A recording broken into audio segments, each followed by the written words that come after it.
All right. I've got with me right here today Gary, who is a friend of Mark, the owner of the collection of muscle cars out in Arizona. And I think it's probably best that Gary kind of tells us a little bit about who Mark was, why he had these cars, and why they were sitting out there. So how did you first meet Mark? Well, I met Mark at a political forum. I was working in the sound booth, and he was a regular, and I had seen him around, and he was always dressed in black. He called himself the Man in Black, and he was quite a character. He'd get people up there on the stage, and he would ask them a lot of questions, a lot of times difficult questions, and I'd be up in the sound booth, and I'd chuckle. So after one of the meetings, I thought I'd go say hi and see who this guy really was, and we were talking, and I found out he was into cars, and he was talking to me. I had a 65 El Camino that I still own, that I was driving around at that time, and he was asking me questions about it, and I asked him what he had, and he said, "Oh, well, I got a 71 Challenger with a 426 Hemi." And I'm going, "Yeah, right." And he says, "Yeah, and I've got a GT 500 KR, and I've got a Coronet RT with a 440 Spec," and I'm like, "Wow, this guy's got to be full of it. There's no way this guy can have all those cars." And so I just kind of passed him off. He seemed nice enough and genuine enough, but I still didn't believe it.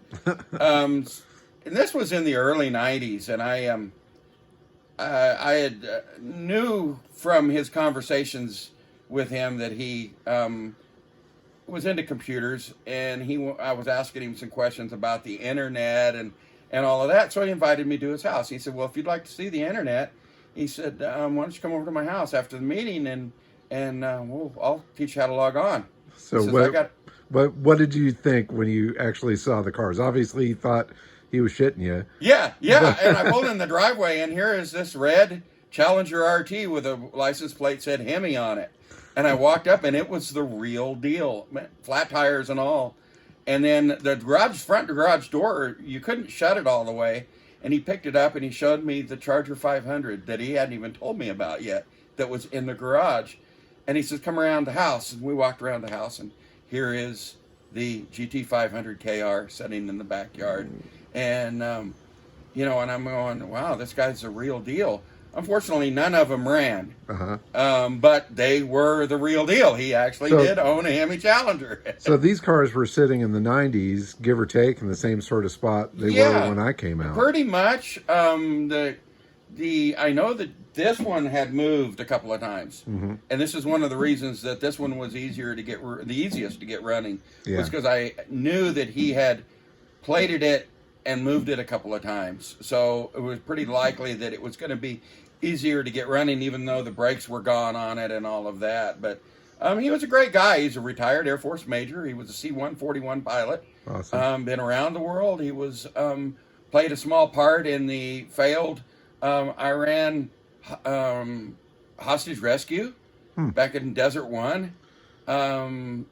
He was a political activist. Anything that had to do with automobiles, government overreach on automobiles. He got traffic cameras repealed in Tucson, so we didn't have that photo enforcement. Awesome. He was an amazing person, but he was also a Class A hoarder. This guy hoarded everything, and Randy saw the stuff that he hoarded. Nothing ever got thrown away. Yeah, no, I mean, these things were squirreled away pretty heavy in there, and to see the garage packed full of stuff the way it was, and then to see the cars outside, that gives you a glimpse into kind of the mania or sickness or just the mindset of the guy. He obviously cared for these cars and loved them and knew they were special, but he had to protect all the stuff that was in the garage too. The classic example is this is setting out in the sun, weathering away, and there's 100 old CRT monitors in storage in garages that are worth absolutely nothing that we ended up hauling to the dump. Well, but his business was that kind of stuff, though. So yeah, to an extent. But he also, after he closed his business, he kept on collecting more of them. All right. I'm trying to give him the benefit of the doubt, but. Well, he was, and I don't want to put the poor guy down because he really was a nice guy. He really was. No. And at one point in his life, he really did hoard or if you want to put it nicely, store some really nice things. And you've seen some of the stuff that came out of there. But, stuff like a Hemi Challenger and a GT500 KR. I mean, to know one person that has just one of those is a big deal.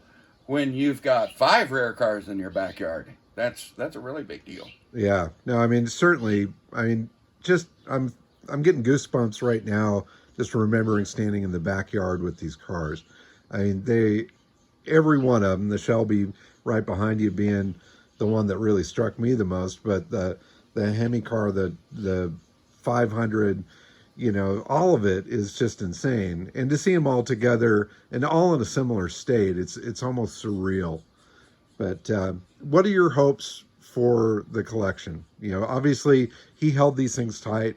He was one of those guys that would never sell anything. But now that he's gone, these cars can be released out into the wild. What's your hope? What do you want to see? Well, I'd like to see someone obviously who appreciates them, buy them, and have them for themselves. I kind of cringe at the idea that the car may end up on a rotisserie and be restored and then flipped and a bunch of money made on it. But once the car goes, it's somebody else's, and have no control over it. It's what it is, and you and I both discussed about doing a sympathetic restoration to one of these, where it's in primo running condition, but yet it's still got all of this patina and weathering on it. And like you said one time, go to a car show and leave a coffee cup full of coffee on the roof and drive away and just let it run down all over the car and watch everybody have a heart attack. No, I mean, there's certainly a presence to a car that's in this sort of state.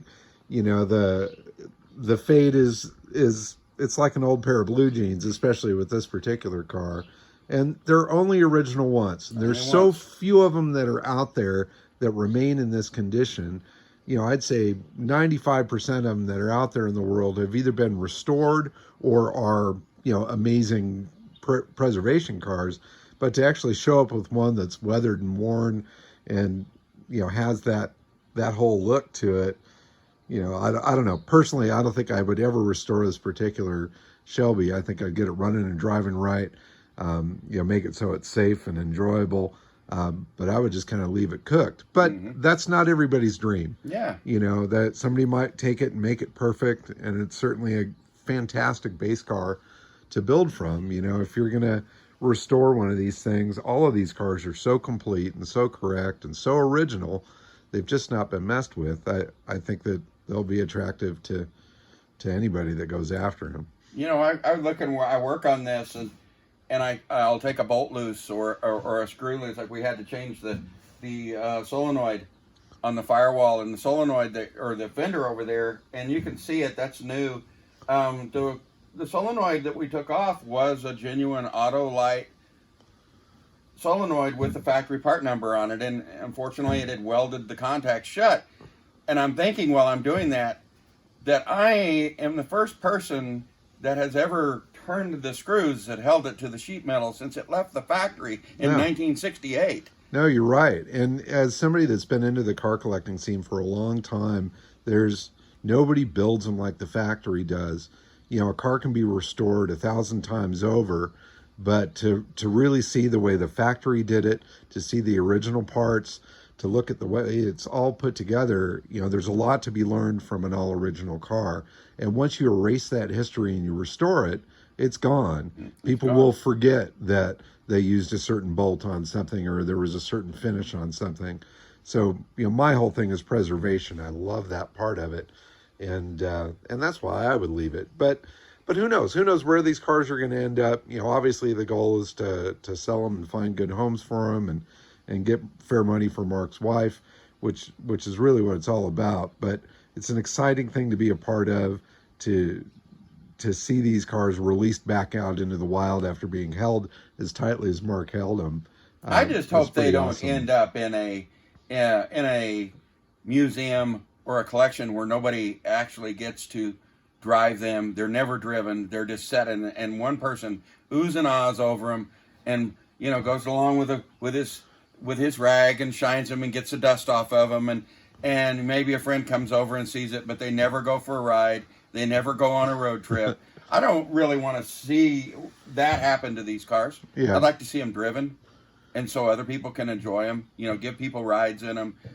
You know, make a few public appearances around town to car shows and things like that, and maybe you know, take them out on some deserted road and run the shit out of it. Oh yeah, no, totally. Like it was made to be driven. Drive them like you stole them. No, if you've got a muscle car, if you're not flexing that muscle now and then, you shouldn't be owning that ride. I'm with you 1,000% on that. You know, it's like I told you earlier. You know, my dream would be to take this car out on a good straightaway and power shift it through the gears just to see what a real Shelby did. Oh yeah. Yeah, it was crazy because I've owned some high performance cars and some hot rods in my day, but I've never owned anything like this. Yeah.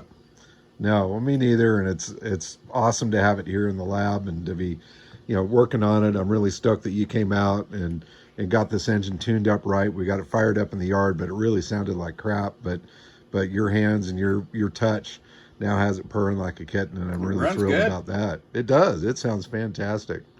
Well, cool. Thanks for a little backstory on Mark and the car sitting out there, and I thank you for working with me on it. Oh, hey, my pleasure. I just wanted to get my hands on them to actually one last time. You know, I've known these cars for 20 years. One last time before they say goodbye. Put a wrench on them, you know, and get a good look at them and see what they really were. Oh yeah, no, totally awesome. I think everybody that has been here looking at the cars and myself and you and Garrett and everybody has been so fired up about just being a part of it, because this is a once in a lifetime opportunity to touch these kind of rides all together at once like that, and who knows what the future holds, but it's going to be really fun to see it. It is awesome. Cool. Thanks. I hope to see him down the road somewhere. Yeah, I want to keep up on him as well.